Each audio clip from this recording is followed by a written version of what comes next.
Bismillahirrahmanirrahim. Innal hamdalillah nahmaduhu ta'ala wa nasta'inuhu wa nastaghfiruh wa na'udzu billahi min shururi anfusina wa sayyiati a'malina may yahdihillahu fala mudilla lahu wa may yudlil fala hadiya lahu. Asyhadu an la ilaha illallah wahdahu la syarika lahu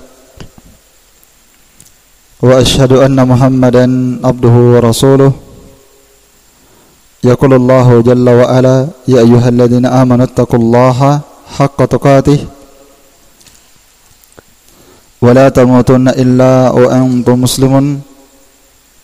Wa qawluhu ta'ala ya ayyuhalladzina amanu taqullaha wa qulu qawlan sadida yuslih lakum a'malakum wa yaghfir lakum dhunubakum. Wa may yuti'illaha wa rasulahu faqad faza fawzan 'azima. Ikhwani fid din, a'azni Allah wa iyyakum rahimani wa rahimakumullah jami'an. Insyaallah taala kita lanjutkan kembali kajian kitab Minhajus Salikin wa Tawdihul Fiqh fid Din karya Al-Allamah Al-Faqih Abdurrahman bin Nasir As-Sa'di rahimahullahu taala. Dan kita sekarang berada pada pertemuan yang ke-40 atau 41 ya. Pertemuan yang ke-41. Masih dalam pembahasan sifatus shalah. Ya. Kita sudah selesaikan kemarin pembahasan tentang doa istiftah. Ya, maka setelah membaca doa istiftah dan yang paling sunnah, yang paling afdal dilakukan secara bergantian. Setelah itu kita berpindah kepada pembahasan al-isti'adah. Ya. Ini pembahasan kita selanjutnya. Iya. Al-isti'adah. Nanti pembahasan kedua al-basmalah.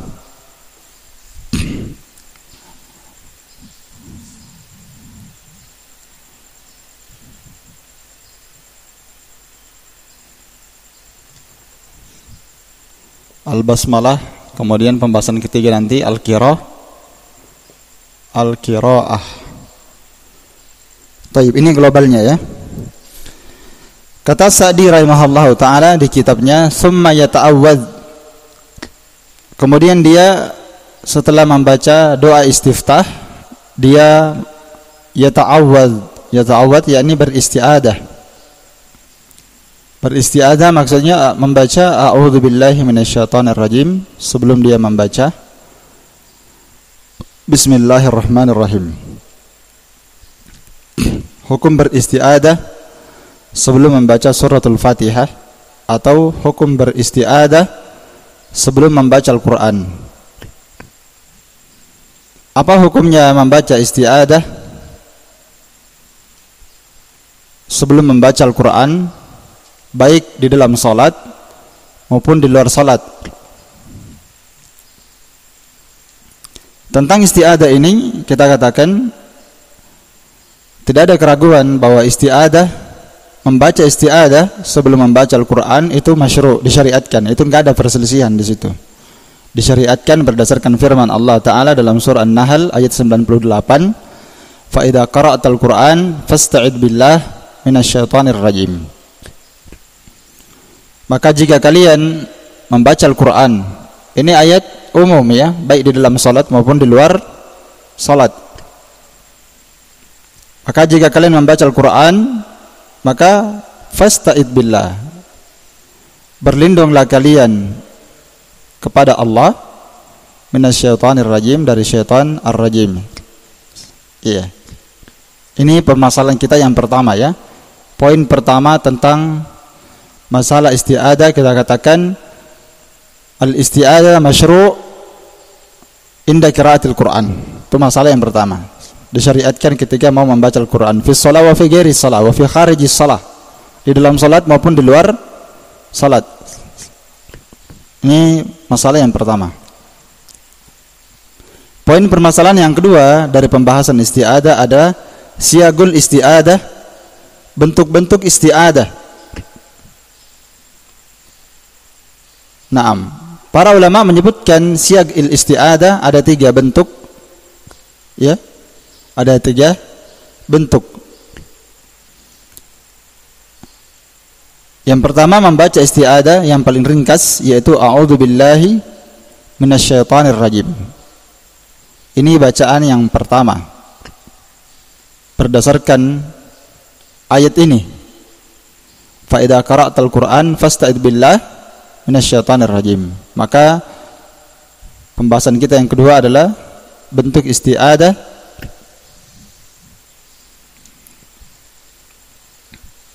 Ada 3. Yang pertama membaca a'udzubillahi minasyaitonir rajim.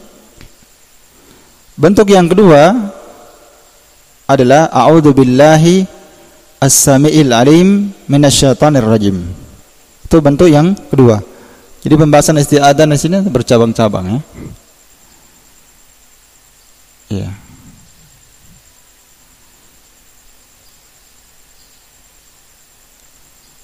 Yang pertama tadi sudah kita bahas, masyru'iyatul isti'adah.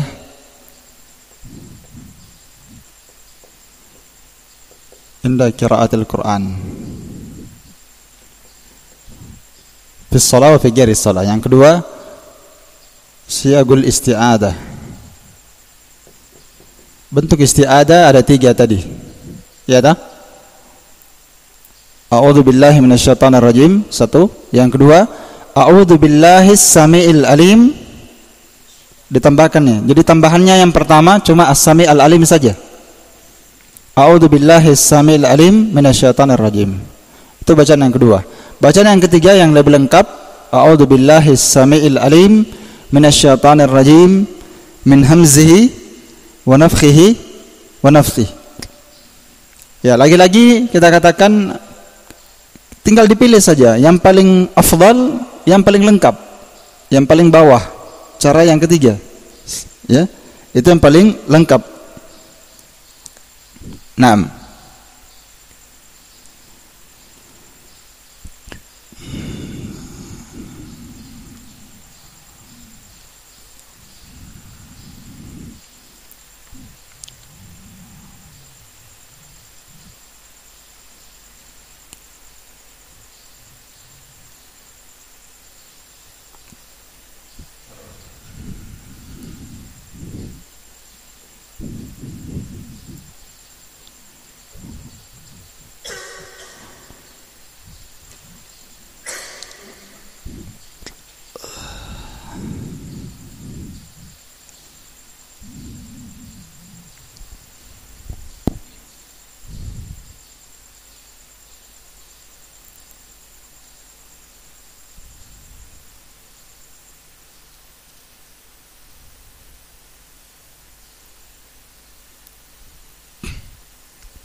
Kemudian faedah yang ketiga tentang masalah isti'adah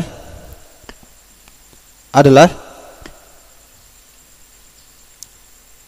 faedah al-isti'adah. Apa faedahnya? Kenapa kita diperintahkan, disyariatkan membaca isti'adah? Pembahasan ketiga adalah faedah al-isti'adah. Kenapa seorang dianjurkan membaca doa isti'adah? Syekh Ibnu Utsaimin berkata bahwa faedah isti'adah ini, didengarkan faedahnya, liyakuna syaitan ba'idan an qalbil mar'i wa huwa yatslu kitab Allah. Faedahnya, manfaatnya isti'adah adalah liyakuna syaitan ba'idan, supaya syaitan itu jauh, an qalbil mar'i, dari hati seseorang, wa huwa yatslu kitab Allah, ketika dia sedang membaca Al-Quran, hatta yahsula lahu bidalik tadabburul Quran, supaya dia dengan perkara itu, ketika dia terlindung dari gangguan syaitan sedang dia membaca Al-Quran, supaya dia bisa mencapai tadabbur Al-Quran, supaya dia nikmat membaca Al-Quran dan dia bisa mentadabburinya, wa tafahhum ma'anihi, supaya dia bisa memahami makna-maknanya, bisa ditadabburi maknanya, ditadabburi ayat-ayat Al-Qur'an. Ya, nikmat dia membacanya, dia akan lebih khusyuk dan dia akan lebih faham terhadap makna-maknanya, ya, wal intifa'u bih, dan dia akan bisa mengambil manfaat, ya kan?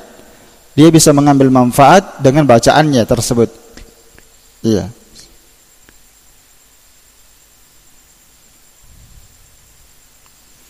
Lianna hunaka farqan baina an taqra al-Qur'an wa qalbuka hadir. Karena di sana berbeda antara engkau membaca Al-Qur'an dalam kondisi hatimu hadir, wa baina an taqra wa qalbuka lahin, dan antara engkau membaca Al-Qur'an sedangkan hatimu lalai.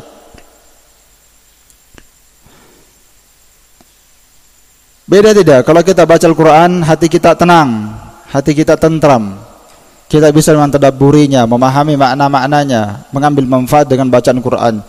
Beda kalau kita baca dalam kondisi hati kita lalai. Dan yang menjadi sebab yang disyariatkan dalam Al-Quran untuk mencapai tadabbur Al-Quran, memahami maknanya, itu dengan isti'adah. Karena syaitan, setiap kita membaca Al-Quran, pasti syaitan akan datang mengganggu. Yaitu manfaat, faedah dari tadabbur Al-Quran. Ini bisa dilihat dalam Syarhul Mumti jilid 3 halaman 53. Lihat saja Syarhul Mumti di pembahasan isti'adah, ya. Untuk akan dapat itu faedah penting untuk mencatat. Maka dari sini para ulama pun berbeda pendapat tentang hukum membaca isti'adah sebelum membaca Al-Quran. Kalau masalah dia disyariatkan, maka ijma' para ulama enggak ada masalah, ya. Memang dia diperintah, disyariatkan, itu yang pertama kita catat. Disyariatkan membaca isti'adah sebelum membaca Al-Quran, baik dalam solat maupun di luar solat. Yang penting membaca Quran disyariatkan berdasarkan firman Allah, fa idza qara'tal Quran fasta'id billah. Tapi apa hukumnya beristi'adah sebelum membaca Al-Quran? Ya. Baik. Itu khilaf. Sebagian para ulama mengatakan membaca isti'adah itu hukumnya wajib. Hukumnya apa? Wajib. Kenapa wajib? Karena kita tidak bisa mentadabburi Al-Quran, khusyuk membacanya, mengambil manfaat darinya, kecuali kalau kita berlindung dari syaitan. Berlindung dari syaitan.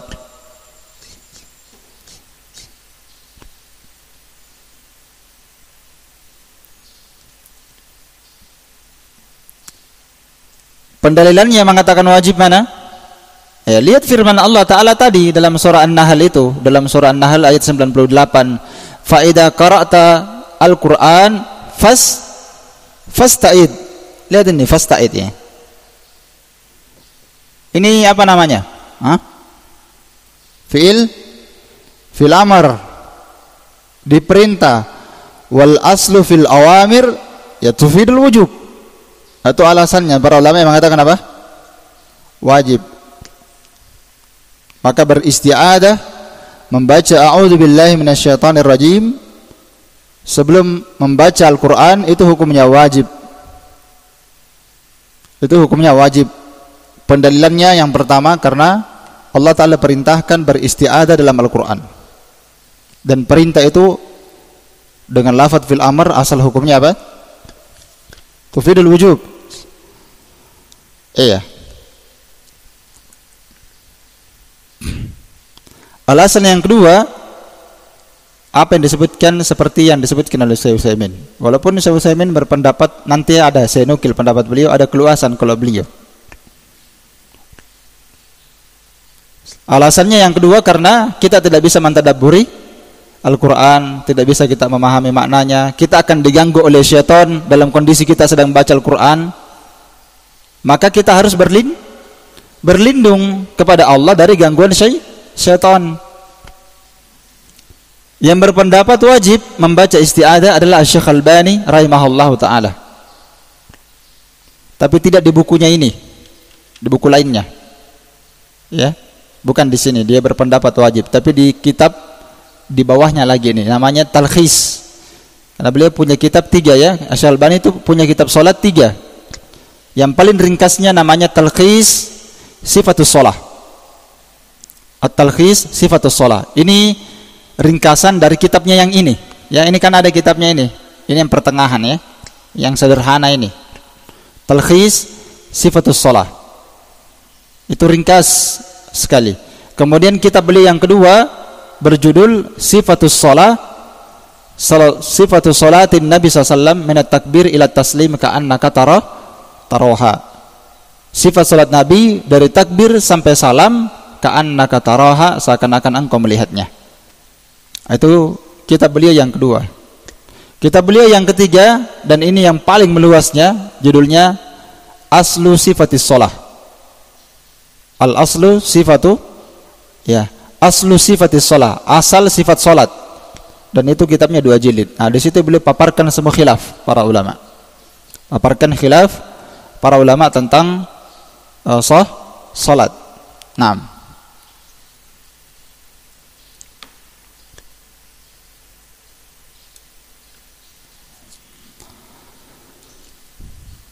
Asy-Syaikh Al-Albani rahimahullah taala berkata di kitabnya Talkhis Sifat Salat beliau, kitab beliau yang paling ringkas, "Tsumma yasta'id billah wujuban." Dan membaca isti'adzah, a'udzubillahi minasyaitonir rajim, hukumnya wajib, wa ya'tham yatrukuhu. Ya. Seorang berdosa kalau dia tinggalkan. Jadi kalau ada orang yang salat enggak baca a'udzubillahi minasyaitonir rajim, salatnya syah, tapi dia berdosa. Kenapa dia berdosa? Karena dia tidak mengerjakan perintah Allah ketika mau baca Al-Qur'an. Iya. Dalilnya kata beliau itu tadi, fasta'id fa idza qara'atal Qur'an fasta'id billah. Walaupun pendapat yang kedua adalah pendapat jumhur, pendapat mayoritas para ulama mengatakan mustahab walaysa biwajib. Hukumnya sunnah, tidak wajib membaca isti'adzah. Iya.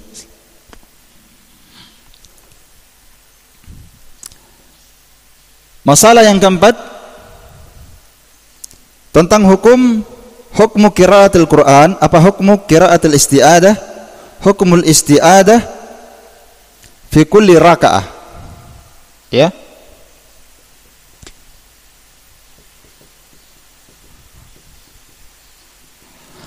Apa hukum beristi'adzah setiap rakaat salat? Nah, itu khilaf. Kita salat 4 rakaat, zuhur, asar, atau maghrib, atau subuh, atau isya. Kita salat kadang 4 rakaat, kadang 3 rakaat, kadang 2 rakaat salat subuh misalnya. Baik salat wajib maupun salat sunnah. Apa hukum membaca isti'adzah fi kulli rakaah, setiap rakaat?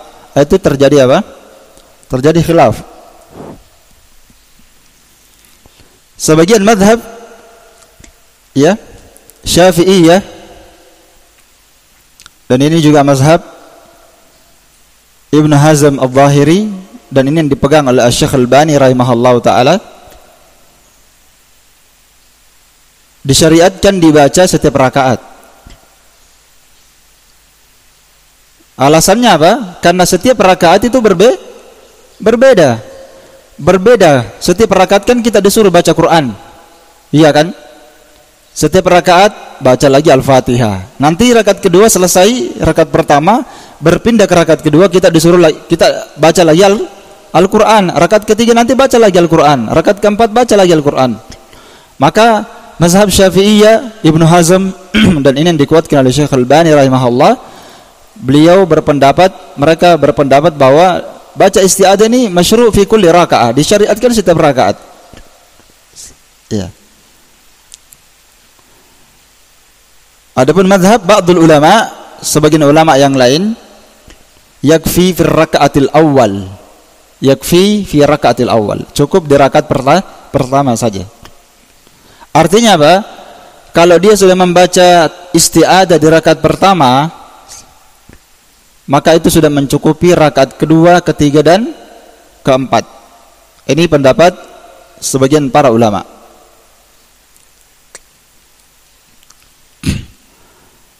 Dan Asy-Syaikh Ibnu Utsaimin berpendapat fi hadzal amr wasi'ah. Dalam masalah ini ada keluasan. Yani kata beliau, manil isti'adah fi kulli raka'ah fa huwa khair. Siapa yang beristi'adah fi kulli raka'ah fa huwa khair. Iya tak? Siapa yang beristi'adah, berlindung kepada Allah di setiap rakaat sebelum dia baca Al-Fatihah, di setiap rakaat dia beristi'adah, maka itu bagus kata beliau. Iya. Dan siapa yang beristi'adah di rakaat pertama saja, fa huwa yakfi, maka itu cukup. Iya. Dan ini pendapat Syekh Utsaimin bagus.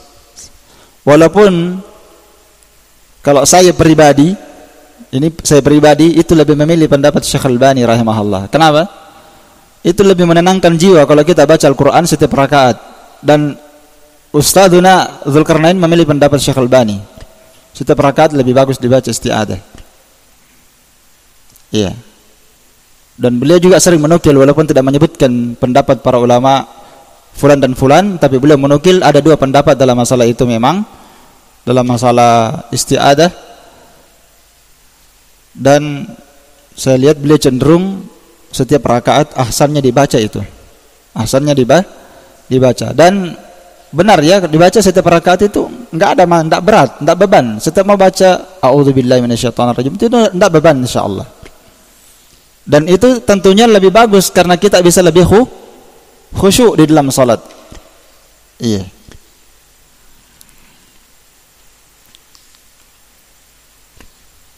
Selesai pembahasan isti'adah.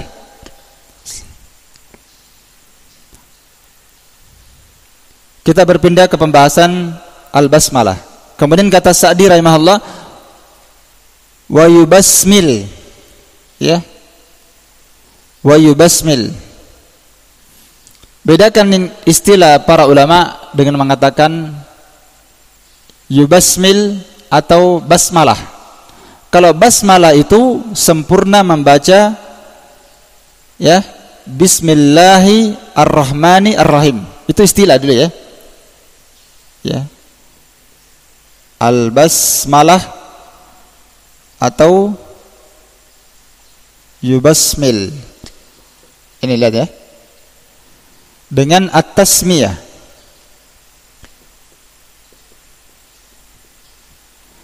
Iya. Kalau al-basmalah atau yubasmil bahasa lainnya,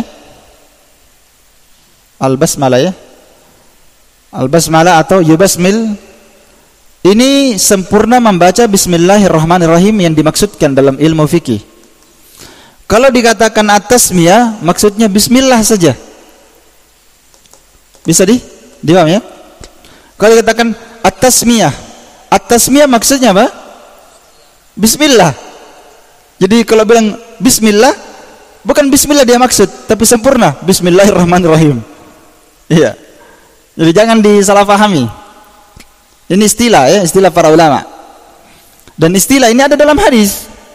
Misalnya ya, Nabi SAW menyembelih, wa huwa yusammi, dan Nabi melakukan at-tasmiyah. Apa maksudnya? Bismillah, Allahu Akbar. Iya tak? Nabi, jadi kalau menyembelih kita enggak membaca Bismillahirrahmanirrahim karena lafaz hadisnya bukan basmalah. Sama dengan hadis la wudu'a liman lam, hadisnya la wudu'a liman lam yadhkir ismallahi alaih, ismallahi, ya kan? Tidak ada wudu bagi orang yang tidak menyebut nama Allah. Maksudnya di situ membaca bismillah saja, bukan bismillah. Orang berwudu tidak membaca Bismillahirrahmanirrahim, tidak. Yang ada itu bismillah. Wa yubasmil, kemudian dia membaca basmalah. Maksudnya basmalah di sini adalah membaca a'udzubillahi minasyaitonirrajim, Bismillahirrahmanirrahim. Iya.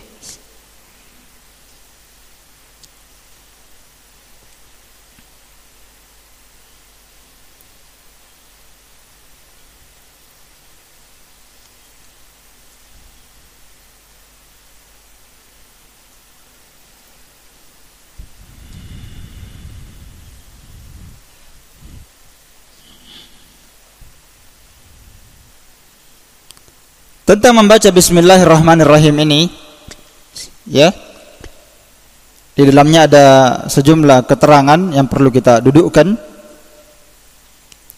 ya, tentang hukum membaca Bismillahirrahmanirrahim. Apa hukumnya? Ya, apakah membaca Bismillahirrahmanirrahim itu termasuk wajib? Ataukah dia sunnah saja? Iya. Kemudian pembahasan kedua, membaca Bismillahirrahmanirrahim dijaharkankah dibaca atau disirkan atau tidak dibaca? Itu kan pembahasan. Iya.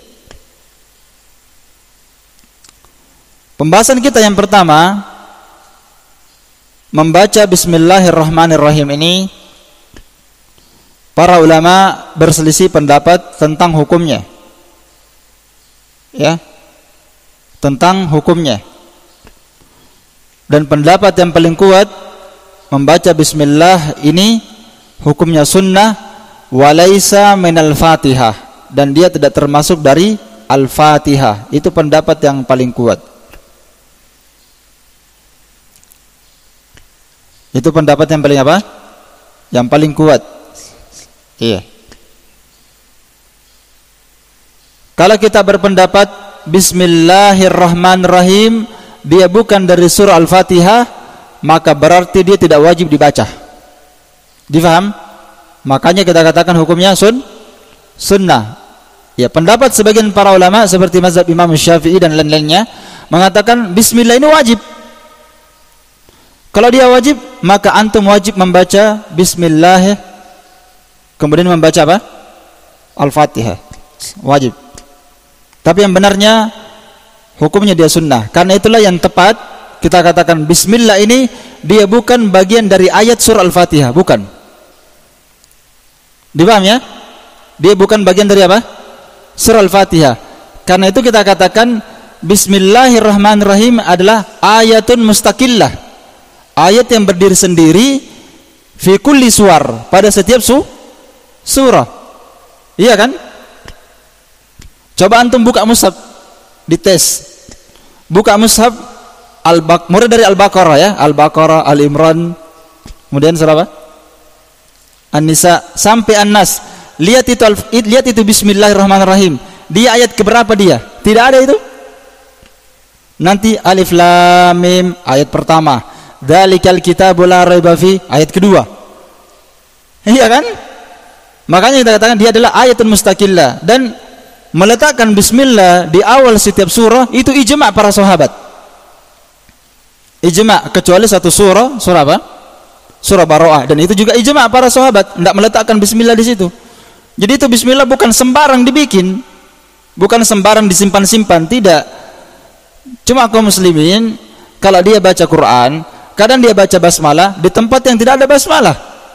Bismillahirrahmanirrahim. Ya ayyuhalladzina amanu kutiba alaikumusyamu. Enggak ada bismillah di situ. Itu bismillah ijma' para sahabat menyimpan itu basmalah di awal setiap surah. Enggak boleh antum simpan basmalah di situ. Enggak ada bismillah di situ. Kalau antum membaca isti'adah, itu ada. Fa idza qara'atal Qur'an fasta'idz billah. Jadi kita katakan yang benarnya bismillah ini adalah apa tadi? Ayatun mustaqillah, ya. Ayatun mustaqillah, ayat yang berdiri sendiri yang memang diletakkan di awal setiap surah. Tapi kalau antum baca Al-Fatihah justru dimasukkan dia ayat pertama. Itu pendapat yang kurang kuat. Kalau antum buka Al-Quran, buka coba. Antum nanti dapatkan Al-Fatihah Bismillahirrahmanirrahim, justru dia hitung ayat pertama, padahal tidak tepat itu. Tidak tepat. Alasan yang kedua, dan ini alasan yang paling kuat, adalah hadis. Adalah hadis ya qudsi, di mana Allah Subhanahu wa taala membagi Al-Fatihah menjadi dua bagian. Ada hadisnya, biasa dengar tak? Itulah hadisnya para ulama yang mengatakan bahwa bismillah itu hukumnya sunnah dibaca karena dia bukan bagian dari Al-Fatihah. Itulah hadis yang paling kuat, yaitu hadis riwayat Muslim, Abu Awana dan Imam Malik. Hadisnya riwayat Muslim. Allah Ta'ala berfirman, qasamtus salata baini wa baina abdi nisfain. Aku membagi salat, kata Allah, antara saya dengan hambaku berapa bagian? 2 bagian. Iya. Fa nisfuha li wa nisfuha li abdi. Separuhnya surah Al-Fatihah itu untuk saya, kata Allah, dan separuhnya nanti untuk hambaku, kata Allah. Wa li abdi ma sa'al, dan bagi hambaku apa yang dia minta. Kata Nabi SAW, apabila seorang membaca Alhamdulillahi Rabbil Alamin, yaqulullahu ta'ala, maka Allah berfirman, hamadani abdi, hambaku telah melakukan hamdun, pujian kepadaku. Ayat pertama itu, ya. Wa yaqulul abdu, kalau hamba berkata Ar-Rahmanir Rahim, yaqulullah, Allah berfirman, asna alayya abdi, hambaku telah melakukan as-sana, pujian kepadaku dengan pujian yang berulang. Ya.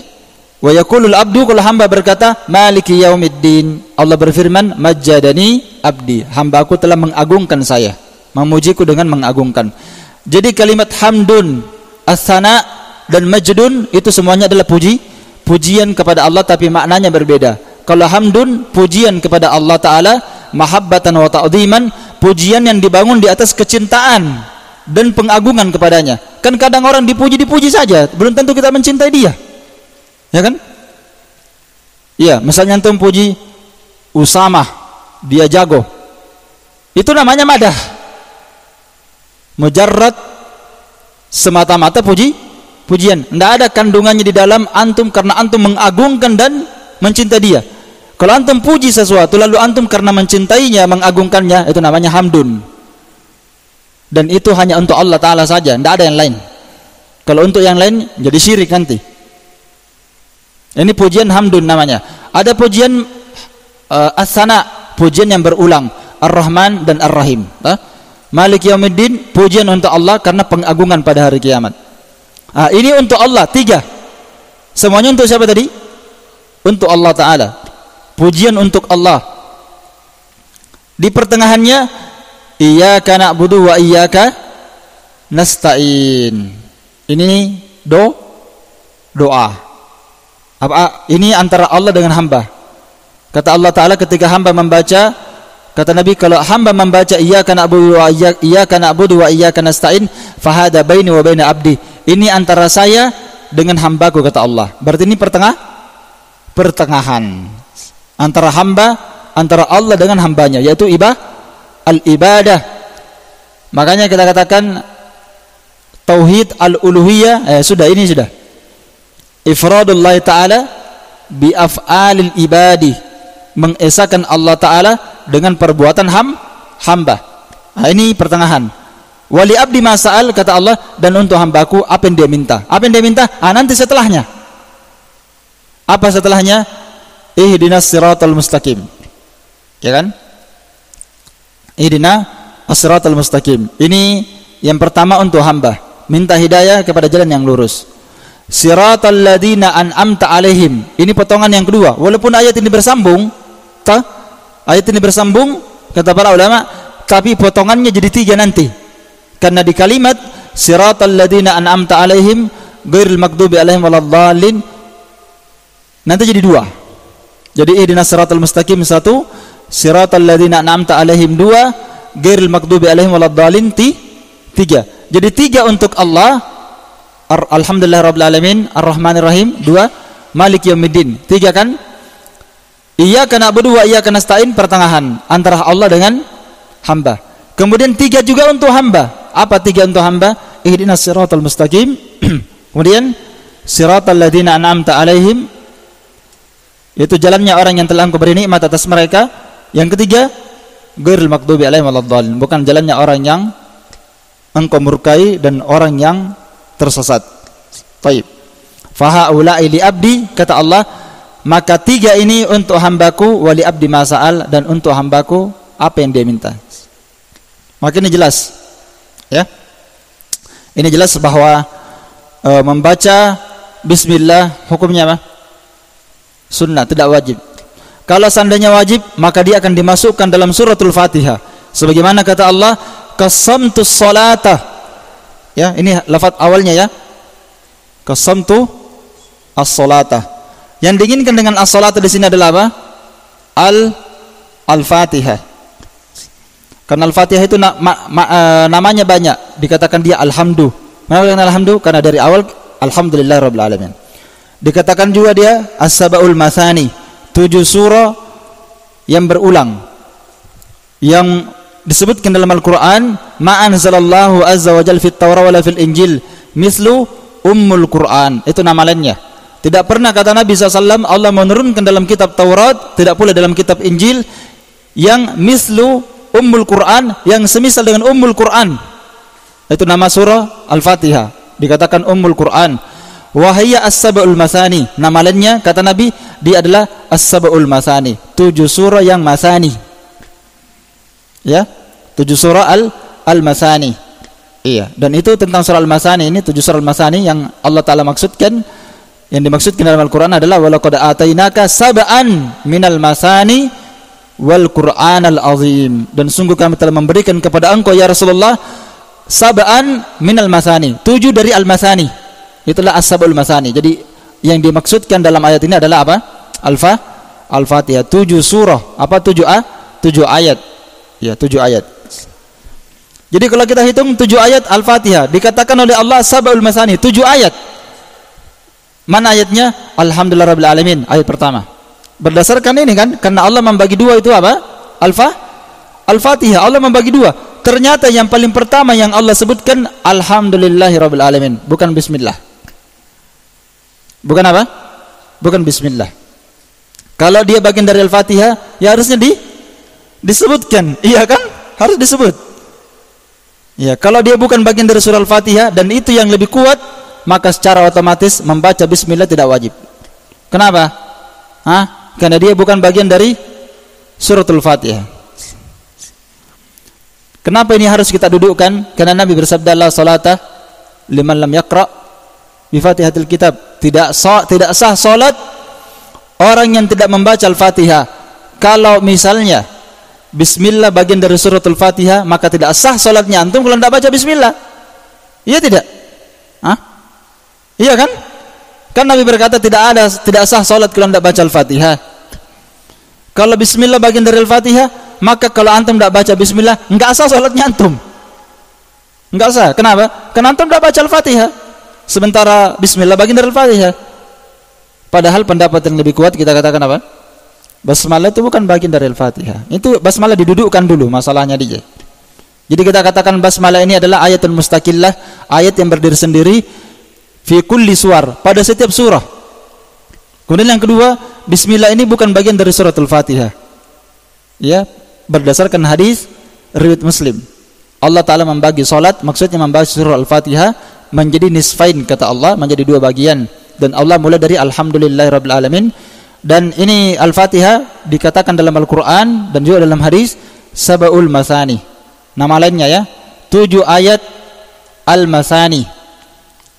Dan 7 ayat ini sudah saya jabarkan tadi. Alhamdulillahirabbil alamin ayat pertama, Ar-Rahmanir Rahim ayat kedua, Maliki Yaumiddin ayat ketiga, Iyyaka na'budu wa iyyaka nasta'in ayat keempat, pertengahan. Berarti berapa yang tersisa harusnya? 3. Mana yang 3? Ihdinas siratal mustaqim. Kemudian siratal ladzina an'amta alaihim. Kemudian ghairil maghdubi alaihim waladdallin. Begitu hitungannya kata para ulama. Jadi dia sunnah hukumnya dibaca, enggak wajib. Itu masalah yang kedua. Masalah yang ketiga,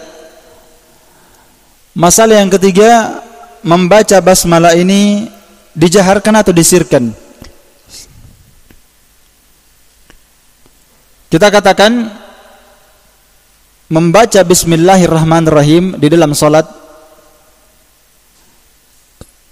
itu disirkan dan tidak dijaharkan. Tidak boleh dijaharkan. Ini berdasarkan hadis yang sangat banyak sekali. Hadisnya terlalu banyak kalau kita mau sebut. Ya.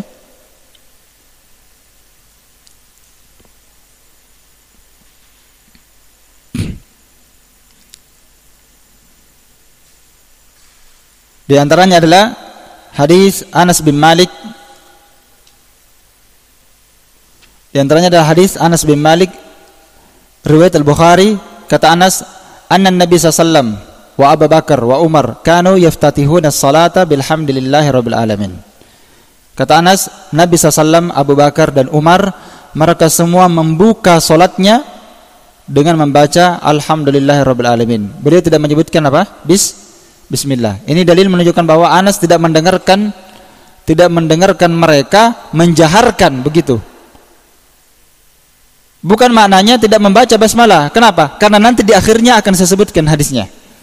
Wa fi riwayatin, dalam riwayat yang lain, kata Anas, dalam hadis riwayat Muslim, kata Anas, sallaitu ma'a Rasulillah wa Abi Bakrin wa Umar wa Utsman. Saya salat di belakangnya Nabi SAW. Nabi meninggal, saya salat di belakangnya Abu Bakar. Karena Anas bin Malik ini umurnya panjang ya. Saya salat di belakang Abu Bakar. Setelah Abu Bakar meninggal, saya salat di belakangnya Umar. Umar meninggal, saya salat di belakangnya Utsman. Falam asma ahadan, aku tidak pernah mendengarkan seorang pun di antara mereka yang yaqra bismillahirrahmanirrahim, yang membaca bismillahirrahmanirrahim. Lagi-lagi jangan disalahpahami, bukan artinya mereka tidak membaca apa? Bismillah. Kenapa? Fi riwayatin, karena ini riwayat, tidak boleh kita ambil satu riwayat ditinggalkan riwayat lain. Kita harus kumpulkan semua riwayat. Karena itu Al-Hafidz Ibnu Hajar dalam kitabnya Bulughul Maram, dia kumpulkan semua riwayat itu. Bisa antum lihat Bulughul Maram, bagus. Ya. Dalam riwayat yang lain disebutkan wa kana yusirruna bismillahirrahmanirrahim. Di situ ada lafaz wa kana yusirruna, dan mereka membaca bismillahirrahmanirrahim dengan bacaan apa? Sir. Nah, berarti kan jelas sudah. Berarti mereka baca bismillah. Mereka baca apa? Bismillah. Iya. Ini yang paling kuat tentang masalah bismillah. Karena itulah Syekhul Islam Ibnu Taimiyah berkata, mudawamah, terus menerus seorang menjaharkan bismillahirrahmanirrahim, itu hukumnya bid'ah, kata beliau. Tidak boleh dibaca, dijaharkan terus bismillah kalau salat, itu bid'ah, kata beliau. Kalau mudawamah ya, ini kalau mudawamah, kalau dibaca begitu terus, dijaharkan terus setiap salat, itu bid'ah, kata beliau.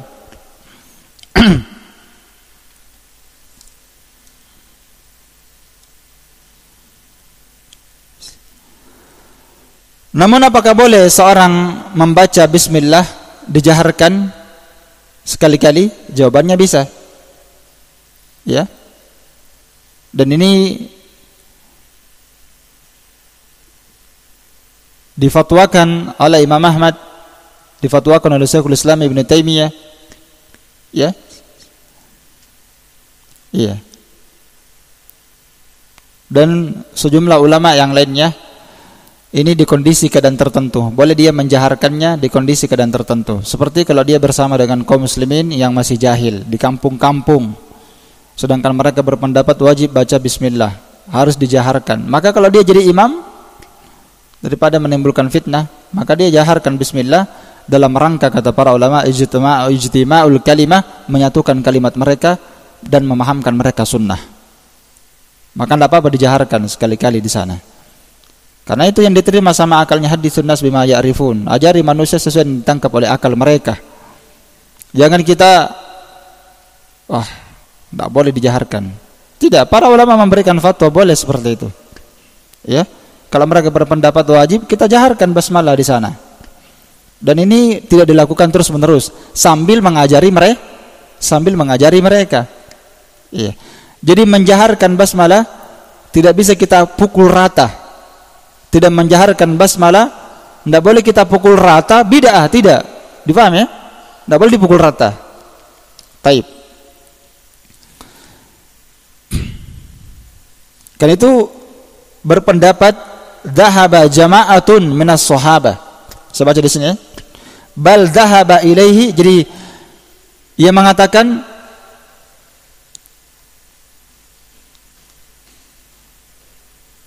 bal dhahaba ilaihi jama'atun minas sahabah, bahkan mazhab sebagian sekelompok jamaah dari para sahabat, wa tabi'in, dan sekelompok para tabi'in, wa fuqaha'ul ansar, wa fuqaha'u al-amsar, dan para fuqaha di berbagai negeri. Di antaranya adalah sahabat Umar, Ali bin Abi Thalib, Ammar bin Yasir, Ibnu Abbas. Ya. Yang berpendapat seperti itu.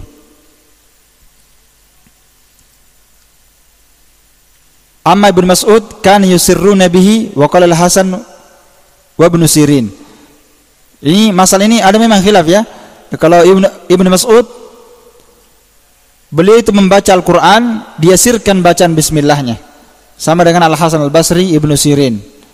Ya, dan itu mazhab Sufyan Ats-Tsauri dan seluruh ulama Kufi dan ahli hadis. Seperti Imam Ahmad, Ishaq bin Rahway, Abu Ubaidah. Ulama ahli hadis semuanya itu sama dengan pendapat Abdullah bin Mas'ud. Ya. Itu membaca sirnya, walaupun ada yang berpendapat juga bisa dijaharkan. Ada yang berpendapat bisa dijaharkan ya. Pendapat sebagian para ulama. Dan yang benarnya dalam masalah ini dilihat kondisinya. Ya, dilihat kondisi rinciannya seperti tadi yang saya jelaskan. Seperti tadi yang saya jelaskan. Ya, kalau ada hajat bisa dia jaharkan. Baik. Selesai pembahasan bismillah.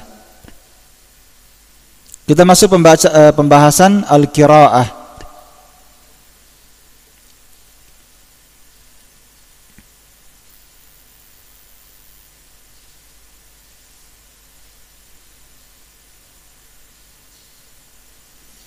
Dan apa yang saya sebutkan tadi yang tentang masalah bismillah ya, itu juga yang dijelaskan oleh Syekh bin Baz rahimahullahu taala tentang basmalah tadi ya. Itu juga disebutkan oleh Syekh bin Baz rahimahullahu taala ketika beliau mensyarah Bulughul Maram. Di pertengahan pelajaran beliau berkata, al-basmalah ayatun mustaqillah wa laysat minal Fatihah. Basmalah itu adalah ayat yang berdiri sendiri, dia bukan bagian dari surah Al-Fatihah. Wala min ghairiha, bahkan basmalah bukan dari ayat dari surah selain Al-Fatihah. Iya kan? Seperti tadi yang saya sebutkan. Dia bukan ayat dari surah Al-Baqarah. Dia bukan ayat dari surah Al-Imran sampai An-Nas. Sebagaimana dia bukan ayat dalam surah apa? Al-Fatihah. Anzalahallahu faslan baina suwar. Allah menurunkan basmalah itu sebagai fasil, sebagai pemisah antara surah yang satu dengan surah yang lain. Ya kan? Kan kalau selesai nanti Al-Fatihah ada surah Al-Baqarah. Apa yang pisahkan? Bismillah. Nanti selesai Al-Baqarah berpindah ke Al-Imran. Apa yang pisahkan? Bismillah. Maka Bismillah ini adalah faslan baina suwar. Dia pemisah antara setiap surah yang ada dalam Al-Quran. Iya, hanya saja kata beliau Bismillah ini adalah ba'du ayatin min suratin Namal. Dia adalah bagian dari ayat surah An-Naml. Ada dalam surah An-Naml Bismillahirrahmanirrahim? Iya, dia adalah bagian dari surah An-Naml kata beliau. Wa hadah wal arjah, dan ini yang lebih rajih insyaallah taala. Iya.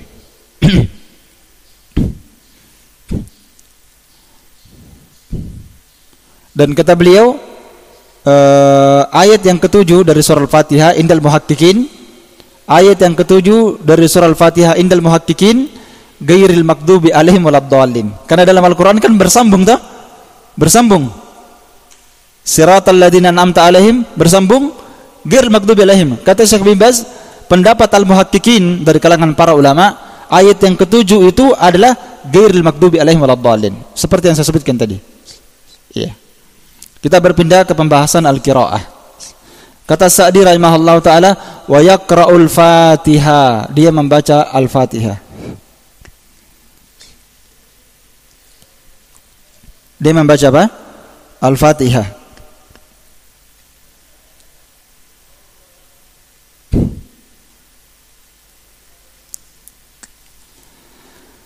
Tentang membaca Al-Fatihah ini yang pertama disunnahkan Al-Fatihah ini, membaca Al-Fatihah ini hukumnya rukun salat. Iya, itu yang pertama. Yang kita mau kasih catatan tentang Al-Fatihah. Membaca surah Al-Fatihah kita katakan hukumnya apa? Rukun salat. La tasihhu shalah illa biha. Salat tidak sah tanpa dia. Baik. Masalah yang kedua, pembahasan Al-Fatihah. Disunnahkan membaca Al-Fatihah ayatan ayah, ayat demi ayat. yakni antum tidak boleh membaca Al-Fatihah sarmadan, disambung alhamdulillahirabbil alamin, mari sambung begitu, tidak boleh. Alhamdulillahirabbil alamin singgah. Nah, itu maksudnya ayatan ayah. Ar-Rahmanir Rahim, waqaf, singgah lagi. Maliki Yaumiddin, singgah. Ini berdasarkan perbuatan Nabi SAW, bahwa Nabi SAW itu membaca surah Al-Fatihah yakif, ya, yaqta'uha ayatan ayah. Nabi membacanya ayat demi ayat. Jadi singgah setiap satu ayat. Alhamdulillah, Bismillahirrahmanirrahim, singgah. Alhamdulillahirabbil alamin, singgah. Ar-Rahmanir Rahim, beliau waqaf lagi. Maliki Yaumiddin, waqaf lagi. Dan seterusnya sampai selesai surah Al-Fatihah. Ini masalah yang kedua. Jangan dibaca disambung-sambung. Difaham ya? Itu perbuatan Nabi SAW. Dan ini kata Syekh Albani rahimahullah, walihadal hadis turukun katsira, hadis ini jalannya banyak sekali tentang perbuatan Nabi SAW membaca surah Al-Fatihah dan juga surah yang lain, terutama Al-Fatihah dulu, karena Al-Fatihah ini rukun ya, wajib salat, rukun salat. Ya, kata beliau setelah menjabarkan itu, kata beliau, wa kana jama'atu minal a'imma as-salifin wal qurra al-madin yastajibuna al-qata' 'ala al-ayat. Ya. Kata Syekh Al-Albani rahimahullah, dan dulu jamaah sekelompok para a'immah, imam-imam kaum muslimin as-salif, para a'immah, para imam-imam as-salaf dahulu, dan para qurra, penghafal Quran yang al-madin, yang sudah ada dari dulu, mereka itu mengamalkan al-qata' 'alal ayat. Mereka mengamalkan al-qata' 'alal ayat, yakni mereka berhenti setiap tempat berhentinya ayat. Iya. Dan ini kata beliau, kata Syekh Al-Albani, hadhihi sunnatun a'rada anha jumhurul qurra. Nah, sekarang kata beliau, sunnah ini sudah ditinggalkan oleh jumhur ahli qiraah sekarang. Fi hadhil azman fadlan an ghairihim. Sekarang sunnah ini ditinggalkan oleh jumhur al-qurra, jumhur orang yang membaca Al-Qur'an di zaman ini. Iya, fi hadhil azman fadlan an ghairihim, apalagi selain qurra'nya. Yang qurra'nya saja tidak diamalkan ini, apalagi selain qurra', kata beliau. Nah, ini faedah muhimun insyaallah. Jadi baca Al-Fatihah jangan dibalap ya. Baca ayat selesai, wakaf berhenti, wakaf berhenti, setiap satu ayat berhenti, seperti itu. Faedah ketiga tentang masalah bacaan Al-Fatihah, kadang Nabi SAW membaca Maliki Yaumiddin dengan dua qiraah. Bisa dipanjangkan mimnya Maliki Yaumiddin seperti yang umumnya, dan bisa dipendekkan mimnya Maliki Yaumiddin. Makanya dalam mengamalkan sunnah, seperti kita sebutkan al-ibadah al-mutanawwi'ah, melakukan bergantian bagus, supaya mengamalkan itu lebih mengamalkan sunnah. Ihya'us sunnah, ittiba'us sunnah. Jadi dua qiraah, Maliki Yaumiddin dan apa? Maliki Yaumiddin. Ya, dua qiraah.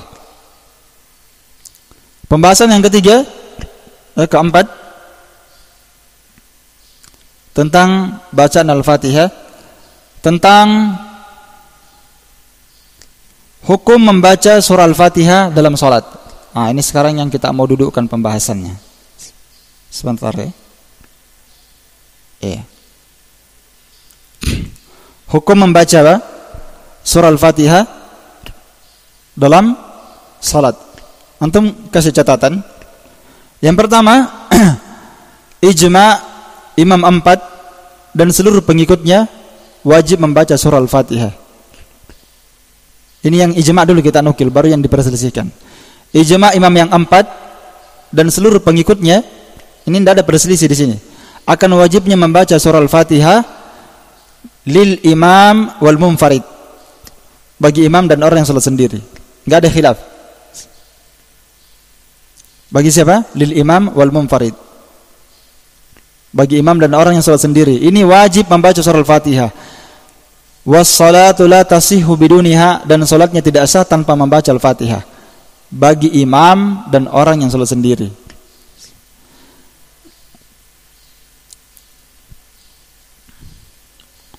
Masalah yang kedua, dan mereka berselisih tentang wajibnya membaca surah Al-Fatihah bagi makmum.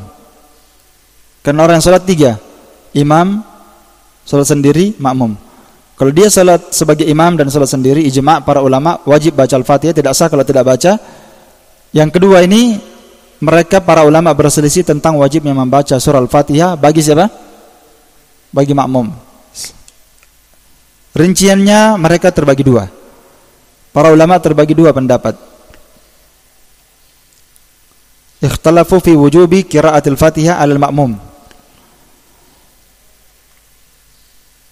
Dan di sini fihi kaulan, ada dua pendapat. Pendapat pertama, al-qaulul awal, pendapat pertama,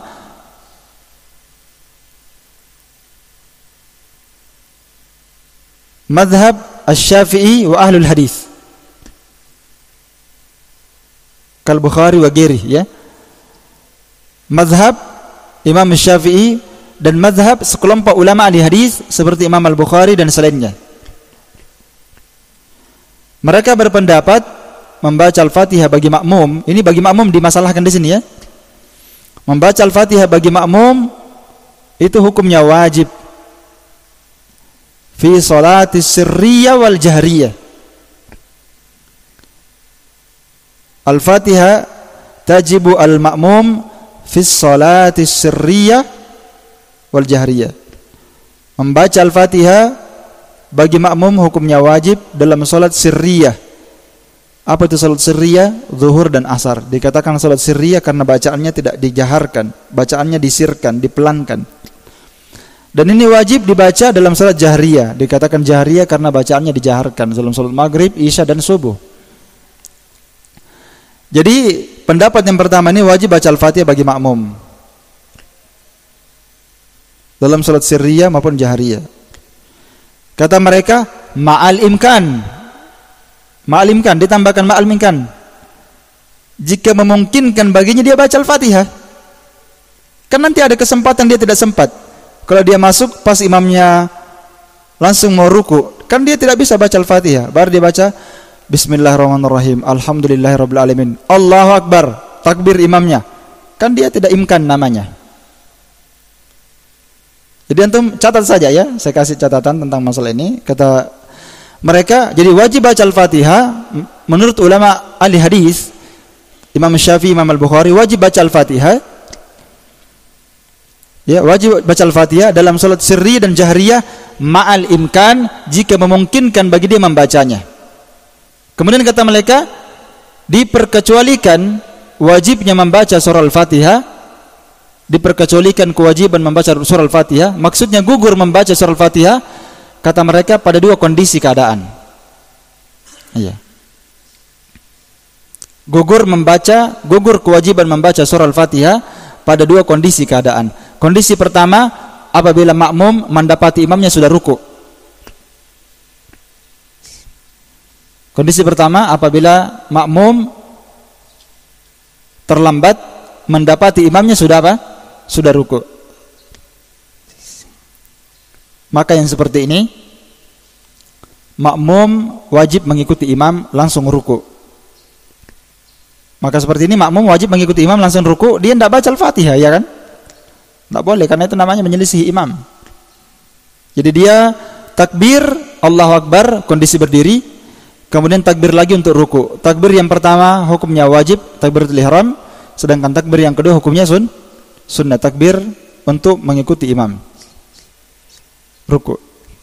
Maka dia ikuti imam, yakunu mudrikan lirakaah, dan dia dianggap mendapatkan rakaat. Dia dianggap mendapatkan apa? Rakaat. Berarti apa? Tasqutu anhu al-Fatihah inahidin.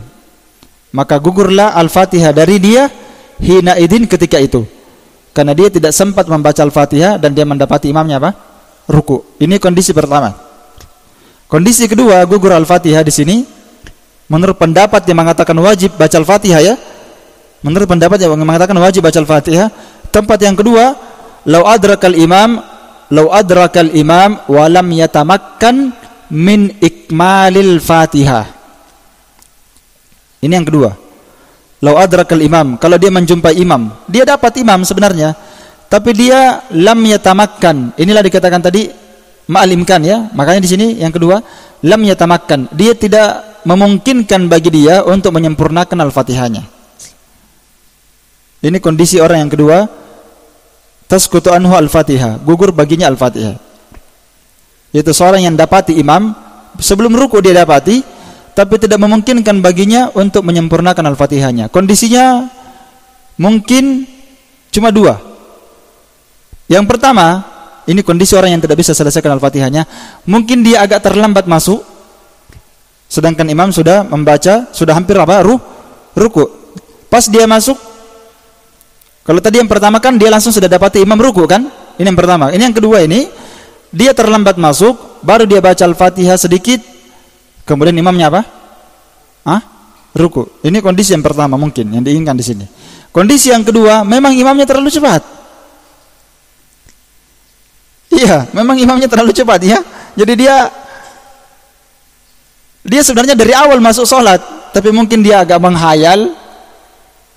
Dia a'udzubillah, dia panjang sekali isti'adahnya. A'udzubillahi minasyaitonirrajim min hamzihi wa nafthihi. Imamnya langsung bertakbir, Allahu Akbar. Baru dia baca isti'adah, imamnya sudah bertakbir karena imamnya cepat. Walam yatamakkan min ikmalil Fatihah. Tidak bisa dia memungkinkan untuknya menyempurnakan al-Fatihah. Maka kondisi orang seperti ini, maka dia langsung ikut apa? Ruku. Selama dia tidak teledor ya. Ya, bukan orang teledor maksudnya, tidak sengaja. Memang dia tidak bisa menyempurnakan bacaan al-Fatihahnya. Maka di sini apa? Gugur kewajiban membaca surah al-Fatihah. Iya. Dan ada tempat yang lain. Ada tempat yang lain gugur kewajiban membaca surah al-Fatihah, disebutkan oleh Syekh bin Baz ketika mensyarah Bulughul Maram. Ya. Tempat yang lain yaitu keterangan Syekh bin Baz rahimahullahu taala. Syekh bin Baz rahimahullahu taala ketika menjelaskan bukan Bulughul Maram ya, ketika beliau menjelaskan kitab Syekh Muhammad bin Abdul Wahhab. Ada Syekh Muhammad bin Abdul Wahhab punya kitab yang saya singgung kemarin tentang masalah salat. Adabul Masyi ila Shalah. Di situ Syekh Muhammad bin Abdul Wahhab menjelaskan tentang syarat-syarat salat, rukun-rukun salat. Syekh bin Baz ketika menjelaskan itu, syarat-syarat salat dan rukun salat, itu kan diantaranya Al-Fatihah. Iya. Ketika beliau menyinggung surah Al-Fatihah, kata beliau dia adalah rukun salat fi haqqil imam wal munfarid, kata beliau. Ya. Al-Fatihah itu rukun salat bagi imam dan siapa? Orang yang salat sendiri. Ammal ma'mum fahiya wajibatun fi haqqihi, maka dia wajib. Ya, wajib. Jadi kalau imam dan orang yang salat sendiri, kata beliau, itu rukun. Tapi kalau makmum wajib. Bukan sunnah. Wajib. Dan wajib ini, kata beliau, tasqutu ma'as sahwi wal jahli. Jadi beda. Perhatikan, luar biasa ini kaidahnya beliau. Saya sudah sebutkan kemarin kaidah yang disebutkan para ulama bahwa rukun dan syarat la tasqut bisahwi. Ya kan? Wala binisyan. Kita sudah sebutkan kaidah kemarin ya. Apa bedanya rukun dengan wajib? Rukun wajib. Rukun dan syarat sama ya. Ini la yaskut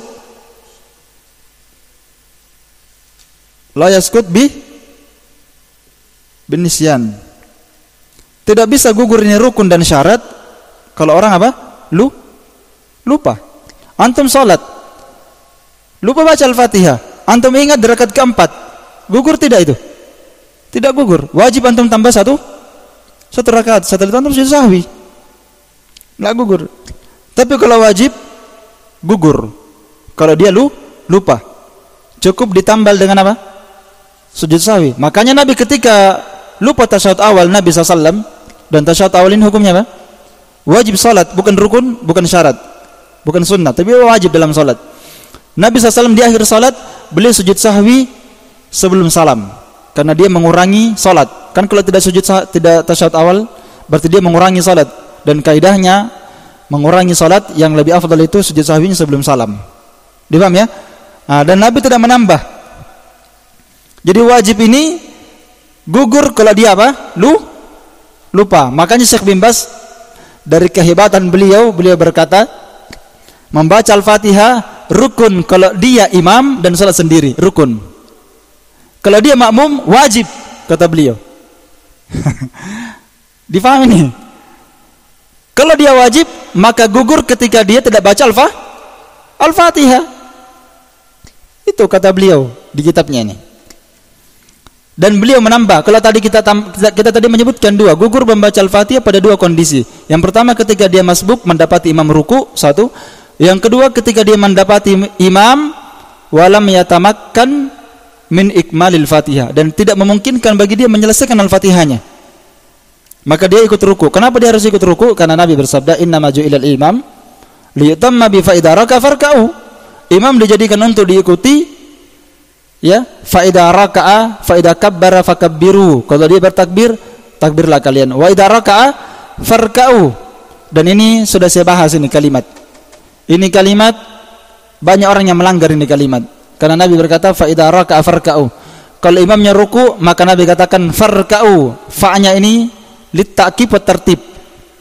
Itu fungsi fa. Fa kan banyak, ada fa al-ataf. Ada fa di antara fungsi fa itu adalah apa? At-tertib wa ta'kib. Apa yang tertib? Tidak boleh kau dahulu imam, harus kau ikuti imam, nanti sudah imam baru antum. Itu tertib. Sedangkan makna ta'kib begiri muhmalah. Begiri muhlah. Tidak boleh ada perantara. Ketika dia ruku, maka antum harus segera ikut ruku.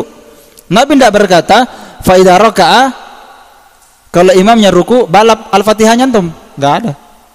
Kan banyak kaum muslimin ini, dia lari, dia balap Al-Fatihah kan supaya dia dapat rakaat. Padahal Nabi berkata fa idza raka'a farka'u, kalau imamnya ruku jangan dibalap Al-Fatihahnya. Dan dia tidak yatamakkan untuk menyelesaikan Al-Fatihah. Kalau dia balap, maka dia sudah melanggar hadis dan dia menyelisih imam. Tidak boleh seperti itu. Jadi caranya, kalau antum berpendapat dapatkan rukunya imam, dapat rakaat, ya nanti antum tidak menambah. Tapi kalau antum berpendapat mendapatkan ruku imam, tidak mendapatkan rakaat karena tidak baca Al-Fatihah, ya tinggal antum tambah saja, kan beres. Yang tidak beres itu kalau antum ngos-ngosan baca Al-Fatihah dibalap dan antum menyelisih hadis, menyelisih imam. Imam sudah ruku, Allahu Akbar, alhamdulillah alamin maliki yaumiddin, kan? Salah toh? Kenapa salah? Menyelisih hadis, menyelisih imam. Padahal seharusnya dia ikut imam saja. Iya kan? Dia ikut imam saja. Iya. Nanti kalau dia berpendapat tidak dapat rakaat, tambah saja. Dapat rakaat, ya sudah salam. Kan selesai. Yang salah itu kalau antum tidak mengikuti imam, itu yang jadi masalah itu. Iya. Itu yang jadi masalah. Sekarang saya sebutkan di sini pendapat Syekh bin Baz. Tambahan gugur kewajiban membaca Al-Fatihah. Jadi kata beliau, bagi imam dan orang salat sendiri itu rukun salat membaca Al-Fatihah, tidak sah. Tapi kalau bagi makmum hukumnya wajib. Fi haqqihi wajibatun fi haqqil makmum, wajib tasqutu ma'as sahwi wal jahli. Ya. Tasqutu ma'al jahli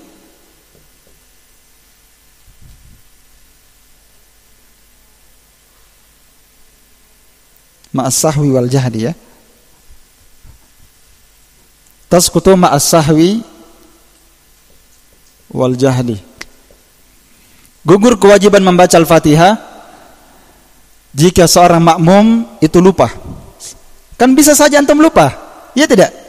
Antum salat sama imam, antum ingat istrinya antum, lupa baca Al-Fatihah misalnya, kan bisa saja terjadi. Atau antum ingat makanan, atau ingat yang lain, lupa baca Al-Fatihah, astagfirullah, sudah ruku imam, bagaimana ini? Itu namanya lupa. Gugur kewajibannya karena dia lupa. Wal jahli, atau dia jahil tentang hukum Al-Fatihah, gugur kewajibannya. Ya. Kalau dia rukun, maka dia tidak bisa gugur. Makanya pendapat yang paling kuat, makmum itu baca Al-Fatihahnya hukumnya apa? Wajib, bukan rukun. Ini kehebatan Syekh bin Baz, ya, luar biasa ini beliau. Iya. Dan beliau juga menyebutkan sebab yang lain yang sudah saya sebutkan tadi, ya, yaitu seorang yang masbuk mendapati imam sudah apa? Ruku. Kata beliau dia mendapatkan rakaat berdasarkan hadis Abu Bakrah. Alasannya karena lam ya'murhun Nabi SAW bi qada'i raka'ah. Nabi tidak memerintahkan dia untuk menambah apa? Rakaat. Dan itu memang pendapat jumhur. Jadi hadisnya Abu Bakrah itu nanti saya dudukkan ya, tentang perselisihan para ulama tentang hadis Abu Bakrah, dan ada hadis yang lain tentang masalah mendapatkan rakaat selain hadis Abu Bakrah, ada disahihkan oleh Syekh Albani dalam silsilah hadis as-sahihah. Nanti saya jabarkan itu. Ini dulu, jadi selesai ya. Jadi sudah tadi ini masalah khilafiyah ini. Ya, masalah khilafiyah sering dimasalahkan. Jadi ala kulli hal selesai pendapat para ulama. Jadi ada pendapat yang kedua yang sebelum saya jelaskan ya. Itu tadi baru pendapat pertama, hukum membaca Al-Fatihah bagi makmum hukumnya wajib menurut Imam Syafi'i dan Imam ahli hadis. Beberapa ulama ahli hadis di antaranya Imam Al-Bukhari diperkecualikan berapa kondisi tadi? Dua. Dan saya tambahkan tadi keterangan Syekh bin Baz, 2 lagi. Dan itu yang benarnya bahwa makmum hukumnya wajib membaca Al-Fatihah, adapun bagi imam dan orang salat sendiri rukun. Apa bedanya wajib dengan rukun? Sudah saya jelaskan di atas. Kalau rukun itu atas kutubin nisyan, tidak bisa gugur kalau dia lupa. Adapun bagi orang yang wajib itu gugur, digugurkan. Tinggal dia sujud sahwi saja. Itu kalau dia salat sendiri. Kalau dia sebagai makmum kan tidak mungkin dia sujud sahwi. Nanti orang pas salam ada makmum sujud sahwi sendiri. Kenapa itu? Itu kan mengherankan. Orang nggak apa-apa dia apa-apa. Berarti ada apa-apa ini salatnya ini. Tidur mungkin tadi salat. Ya, jadi ya, hadis yang mengatakan salatnya imam adalah salatnya makmum itu ada sisi kebenarannya. Ya. Biasa dengar hadisnya tak? Salatul imam, salatnya imam, apa ayatnya hadisnya? Ya, qiraatul imam, qiraatul makmum. Itu ada benarnya itu, walaupun hadisnya lemah. Ya. Hadisnya itu lemah ya, dilemahkan oleh Al-Hafidz Ibnu Hajar, seingat saya dilemahkan oleh Imam Ibnu Katsir, dilemahkan oleh Al-Hafidz Ibnu Hajar hadis itu. Ya, qiraatul imam, qiraatul makmum. Ini kan pendapat yang kedua nanti nih dia pakai hadis itu. Ya, fa idza quri'al Qur'an fa ansitu. Ada dalil umumnya lagi kan? Kalau Al-Qur'an dibacakan maka diamlah kalian. Itu semuanya sudah dibantah oleh para ulama.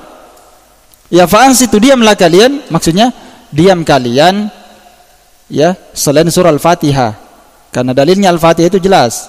Dan itu pendapat yang kedua ya. Apa pendapat yang kedua? Dan ini memang pendapat jumhur ya. Pendapat yang kedua ini adalah pendapat jumhur ulama, yaitu mereka mengatakan Al-Fatihah itu ya tidak boleh dibaca oleh makmum. Mani'un kata mereka. Al-mani'un, mereka itu melarang dari membaca surah Al-Fatihah, apalagi selain Al-Fatihah, tidak boleh baca-baca di belakang. Tidak boleh baca-baca di belakang. Ya. Mau baca Al-Fatihah, baca-baca lain, ya terserah. Tidak boleh. Mereka melarangnya, kenapa? Karena mereka punya dalil-dalil dari Al-Quran dan Sunnah. Banyak dalil mereka ya.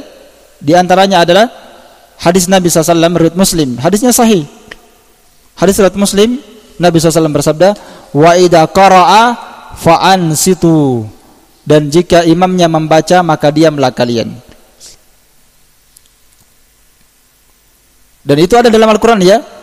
Apabila Al-Quran dibacakan fa ansitu, diamlah kalian.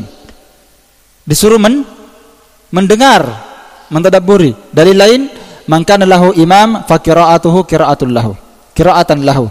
Barang siapa yang punya imam, bermakmum kepada imam, kata Nabi, dalam hadis disebutkan fa qira'atuhu, maka qiraahnya imam, qira'atan lahu juga adalah qiraah bagi makmum.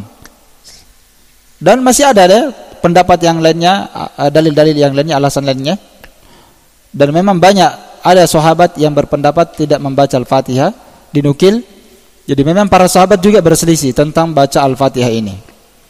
Sebagian sahabat berpendapat membaca Al-Fatihah dan sebagian sahabat tidak membaca Al-Fatihah.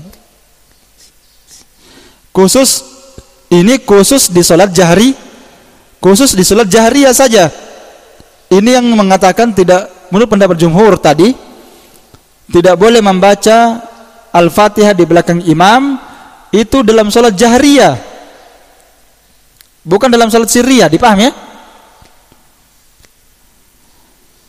di belakang salat jahriyah tidak membaca Al-Fatihah, bukan di belakang salat sirriyah, kecuali Imam Abu Hanifah. Kalau Imam Abu Hanifah memang tidak baca Al-Fatihah, yang penting dia salat sebagai makmum, difaham? Fi haqqil makmum, pendapat Abu Hanifah itu tidak baca Al-Fatihah walaupun dalam salat sirriyah, dan itu pendapat marjuh, pendapat yang lemah, nggak bisa dipakai. Ya. Dan masih ada dalil-dalil yang lainnya, dan para ulama sudah menjawab semua tentang dalil-dalil itu. Yang pertama, sebagian riwayat itu ada kelemahan. Seperti riwayat itu tadi yang saya sebutkan ya, siapa yang mempunyai imam maka bacaannya sama dengan bacaan makmum. Adapun hadis ini sahih dalam hadis riwayat Muslim, idza qara'a fa ansitu, kalau imam membaca maka diamlah kalian. Dalam ayat Al-Qur'an disebutkan kalau Al-Qur'an dibacakan fa ansitu, diamlah kalian. Itu ayat-ayat umum kata Syekh bin Baz. Ya, itu ayat-ayat umum. Artinya perintah untuk dia mendengarkan Al-Qur'an itu perintah umum, sedangkan perintah baca Al-Fatihah perintah khusus. Iya kan? Perintahnya khusus. Kalau disuruh diam, benar, diam setelah baca Al-Fatihah. Begitu maknanya. Jadi hadis-hadis yang mengatakan disuruh diam membaca Al-Fatihah itu dia tidak bisa mengalahkan hadis Bukhari Muslim. Hadis Ubadah bin Samit yang mengatakan apa? La salata liman lam yaqra bi Fatihatil kitab. Dia tidak bisa mengalahkan itu, tidak bisa. Tetap wajib baca Al-Fatihah ya. Bagi makmum juga wajib. Walaupun dalam salat jahriyah di belakang imam tetap wajib. Iya, kalau disuruh diam itu diamnya selain surah Al-Fatihah. Sekarang kita datangkan satu dalil. Satu dalil ini seperti yang dikatakan oleh Imam Ibnul Mulakkin ketika mensyarah Umdatul Ahkam. Satu dalil ini pemutus, sebenarnya ini dalilnya ini, pemutus perselisihan para ulama. Yaitu hadis di mana dengan hadis tersebut dijadikan nas oleh para ulama wajib membaca Al-Fatihah dalam seluruh salat, walaupun dalam salat jahriyah juga wajib. Ya. Walaupun salat jahriyah juga wajib walaupun dia sebagai makmum. Yaitu hadis Nabi SAW membaca, ya, Nabi SAW membaca Al-Quran pada salat subuh. Nabi SAW membaca Al-Fatihah, membaca Al-Quran pada salat subuh. Falamma faraga, ketika Nabi SAW selesai membaca surah Al-Fatihah, setelah Nabi SAW selesai salat, Nabi bersabda, la'allakum taqra'una khalfa imamikum. Ya. Sepertinya kalian membaca Al-Quran di belakang imam kalian. Kulna na'am. Kata sahabat, na'am, iya ya Rasulullah. Apa kata Nabi? La taf'alu, jangan kamu melakukannya illa bi Fatihatil kitab, kecuali apa? Surah Al-Fatihah. Fa innahu la salata liman lam yaqra biha, karena tidak ada salat bagi orang yang tidak membaca Al-Fatihah. Ini salat apa tadi? Salat apa tadi nih? Salat subuh. Salat subuh ini salat apa? Jahriyah. Sahabat membaca di belakang Nabi SAW dan Nabi melarangnya. Kata beliau, jangan kalian membaca di belakang saya. Ya. Jangan kalian membaca illa bi Fatihatil kitab, kecuali apa? Al-Fatihah. Kenapa Nabi tetap menganjurkan Al-Fatihah? Fa innahu la salata liman lam yaqra bi Fatihatil kitab. Karena tidak ada salat bagi orang yang tidak membaca Al-Fatihah. Ya. Baik. Ini hadis saya rasa jelas sekali ya. Hadis ini pemutus ya. Pemutus perselisihan para ulama. Kalau seandainya misalnya tidak boleh membaca Al-Fatihah di belakang imam, tentulah Nabi SAW melarangnya. Ya kan? Tentu Nabi SAW apa? Melarangnya. Taib.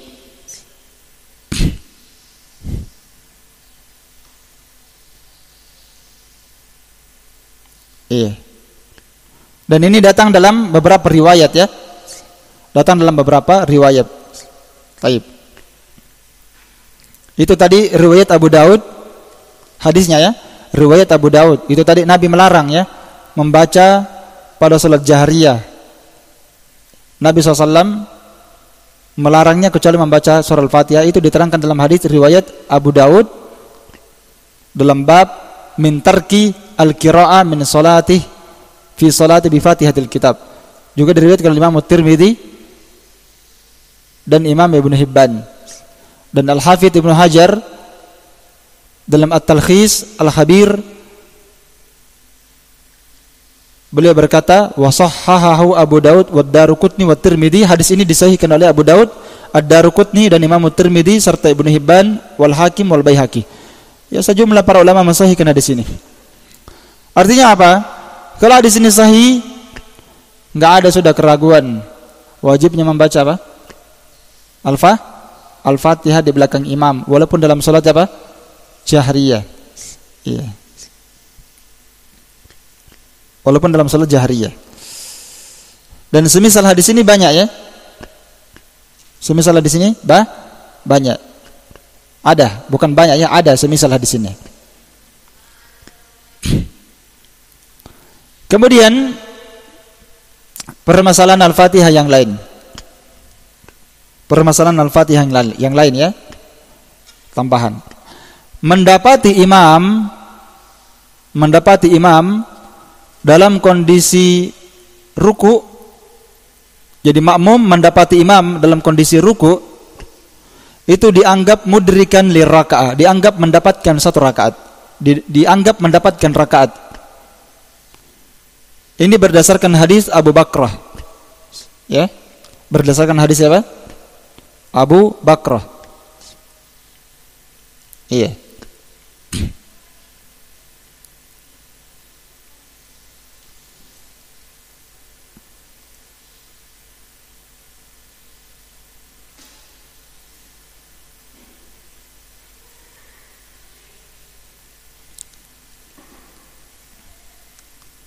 Hadis Abu Bakrah itu kisahnya disebutkan dia masuk masjid, ya kisahnya. Dia masuk masjid. Kemudian Nabi SAW sudah ruku di depan. Maka dia masih depan pintu masjid karena Nabi dan makmum jamaah sudah ruku, maka dia mulai ruku di depan pintu. Sambil dia ruku berjalan dan dia tergesa-gesa. Iya. Dan dia tergesa-gesa. Annahu intaha ila nabi wa huwa raki'. Maka dia pun sampai ke shaf berjalan sambil ruku. Iya. Kemudian setelah selesai salat, Nabi bertanya, "Siapa yang melakukannya tadi?" Kata sahabat Abu Bakar, "Ana ya Rasulullah." Saya ya Rasulullah. Maka Nabi SAW berkata, "Zadakallahu hirsan wala ta'ud." Semoga Allah Ta'ala menambahkan padamu semangat dan jangan kamu mengulangnya. Jangan kamu mengulangnya. Dari hadis ini jumhur ulama, hampir semua para ulama yang menafsirkan hadis itu, semua pemahaman mereka sama. Walaupun ada yang berselisih ya. Termasuk Syekhul Islam, termasuk semua ulama yang ada sekarang, mau Syekh bin Baz, Syekh Albani, ya, maupun ulama yang lainnya, Syekh Utsaimin, Al-Fauzan, semuanya itu semua mereka pahami sama maknanya. Apa maknanya? Di dalam hadis ini Nabi tidak perintahkan Abu Bakar untuk menambah rakaat. Karena dia tidak diperintah menambah rakaat, berarti dia dianggap mendapatkan apa? Rakaat. Ya, itu mayoritas para ulama. Terus kata Ibnu Hazm, kenapa dia mengulang? Kenapa dia dikatakan mendapatkan rakaat sedangkan Nabi berkata la ta'ud? Ya. Kan Ibnu Hazm berkata, Nabi SAW berkata, "Zadakallahu hirsan wa la ta'ud." Semoga Allah menambahkan semangat untukmu wahai Abu Bakar dan jangan kamu ulangi. Kata Ibnu Hazm, bagaimana mungkin seorang dikatakan dapatkan rakaat sedangkan Nabi berkata jangan kamu ulangi? Maka Al-Hafidz Ibnu Hajar menjelaskan hadis itu. Beliau katakan maksudnya la ta'ud, jangan kamu balap-balap, jangan tergesa-gesa. Itu maksudnya. Jadi dari hadis ini sangat jelas sekali, kalau seandainya dia tidak mendapatkan rakaat, maka tidak mungkin Nabi SAW mendiamkan sesuatu yang harus dijelaskan. Jadi masalah hadis ini memang hadisnya sahih, Tapi para ulama itu khilaf dalam memandangnya. Bagi para ulama yang mengatakan tidak wajib, tidak mendapatkan rakaat karena tidak baca Al-Fatihah, itu alasannya karena dia tidak baca Al-Fatihah. Terus para ulama menjawabnya lagi seperti Syekh Utsaimin rahimahullah taala menjawabnya, bukan dia tidak baca Al-Fatihah, habis waktunya baca Al-Fatihah, kata beliau. Beliau jawab, karena waktu membaca Al-Fatihah ketika berdiri, ruku itu bukan Al-Fatihah. Masa antum suruh baca Al-Fatihah dalam kondisi ruku? Iya kan? Jadi kata beliau, bukan tidak baca Al-Fatihah, taskut, gugur dia. Gugur, kenapa? Karena dia wajib mengikuti Nabi SAW, mengikuti hadis innama ju'ilal imam liyutamma bih. Ya tidak? Dia wajib mengikuti imam, jadi harus ruku. Jadi gugur baca Al-Fatihah. Ternyata ada hadis yang lainnya disahihkan oleh Syekh Al-Albani rahimahullah ta'ala, kisah sahabat Ibnu Mas'ud bersama dengan tabi'in. Hadisnya disebutkan dalam silsilah hadis as-sahihah. Kisah Ibnu Mas'ud bersama dengan seorang tabi'in, muridnya. Masuk ke masjid, pas cuma dia di tengah masjid sudah, di tengah masjid imamnya sudah ruku. Ya, imamnya sudah ruku. Maka kata tabi'in ini, maka Ibnu Mas'ud langsung bertakbir di tengah masjid. Allahu Akbar, langsung ruku. Maka saya pun melihat beliau, saya juga bertakbir, kata tabi'in ini. Saya bertakbir ruku sambil berjalan masuk ke shaf. Maka setelah imam salam, kata tabi'in ini, saya berpendapat saya tidak dapat rakaat. Kenapa? Tidak baca apa tadi? Al-Fatihah. Kata tabi'in ini, maka saya pun mau berdiri, tiba-tiba Ibnu Mas'ud menarik tangan saya. Kemudian saya disuruh salam. Setelah salam, kata Ibnu Mas'ud, antum dapat rakaat. Ya, diberitahu dia, antum sudah dapatkan rakaat. Dianggap dia dapat apa? Rakaat. Itu kata Ibnu Mas'ud. Maka dalil ini perbuatan Abu Bakrah dan ditakrir oleh Nabi SAW. Kemudian perbuatan Ibnu Mas'ud bersama tabi'in itu yang dipahami oleh Ibnu Mas'ud radhiyallahu taala anhu. Dan hadis ini disahihkan oleh Syekh Al-Albani di mana? Di hadis as-sahihah. Jadi kalau antum ditanya apa mazhabnya antum? Hadis. Idza shahhal hadis fa huwa mazhabi. Walaupun dalam masalah ini ada khilaf. Kalau antum mau pilih pendapat yang lain terserah, enggak ada masalah. Adapun saya sudah yakin dengan pendapat ini. Saya kuatkan pendapat ini walaupun berbeda dengan pendapat yang lainnya. Taib, wallahu alam. Ini yang kuat insyaallah taala. Selama hadisnya sahih, maka apa yang dipegang oleh para sahabat seperti tadi. Kadang para ulama itu berijtihad, berbeda pandangan ya. Kalau Anda berkata, bukankah Nabi SAW berkata la salata liman lam yaqra bi Fatihatil kitab? Ya. Terus Ibnu Mas'ud tadi tidak baca Al-Fatihah, saya katanya Ibnu Mas'ud tidak hafal hadis itu. Ibnu Mas'ud tidak tahu hadis itu, mustahil. Dia tidak tahu hadis itu, mustahil. Dia lebih paham hadis itu daripada antum. Tapi dia anggap mendapat rukunya imam apa? Dapat rakaat. Iya. Makanya Imam Ahmad ketika terjadi khilaf di antara para ulama, dan itu sering terjadi khilaf di antara para ulama. Ada yang mengatakan pendapat yang kuat begini, di atas ijtihad, mereka hafal Quran hadis, mereka punya ilmu usul, maka mereka menimbang dalil-dalil itu dengan ijtihadnya, dengan ilmunya. Lalu datang Imam Ahmad, karena dia adalah orang yang paling banyak menghafalkan asarnya para sahabat, sampai 1 juta riwayat dihafalkan. Maksudnya hadis marfu dan hadis yang mauquf. Asar itu dihafalkan semua oleh Imam Ahmad. Paling banyak hafalannya di antara Imam 4. Makanya Imam Ahmad itu paling banyak kuat pendapatnya di antara perselisihan para ulama. Karena ketika terjadi khilaf di antara para ulama, mereka berijtihad dengan apanya? Berijtihad dengan apa? Dengan ilmunya, dengan dalil-dalil umum, Quran dan Sunnah. Lalu mereka menyimpulkan ini yang kuat. Imam Ahmad berkata, Ibnu Abbas memberikan fatwa tentang masalah ini begini. Antum lebih kuat daripada dia. Tidak bisa antum kalahkan dia. Ibnu Abbas ijtihadnya pasti lebih bagus dibandingkan ijtihadnya orang yang datang setelahnya. Ya tidak? Pasti sahabat lebih kuat. Berselisih para ulama tentang ruku, dapat tidak? Ijtihadnya Ibnu Mas'ud bagaimana itu? Lebih bagus ijtihadnya Ibnu Mas'ud dibandingkan ijtihadnya orang yang datang belakangan. Kalau masalah menguatkan pendapat ya. Makanya Imam Ahmad kenapa selalu kuat pendapatnya? Kadang beliau bersendirian seperti makan daging onta. Semua para ulama mengatakan makan daging onta tidak batal. Imam Ahmad berkata batal. Imam Ahmad hafal hadis. hadis tentang batalnya makan daging onta. Iya. Mau dia apa? Dia punya hafalan. Iya. Jadi kita lihat dalilnya ya. Baik. Dan ijtihad seperti itu sering sekali. Imam Ahmad itu berfatwa dengan para sahabat. Lebih baik berfatwa dengan pandangan para sahabat dibandingkan ijtihad ulama yang datang setelahnya. Selama masih ada ijtihad para sahabat, pasti itu lebih dekat kepada kebenaran karena mereka hidup bersama Nabi SAW. Iya. Dan itu nanti ada khilaf-khilaf yang bentuknya seperti ini nanti.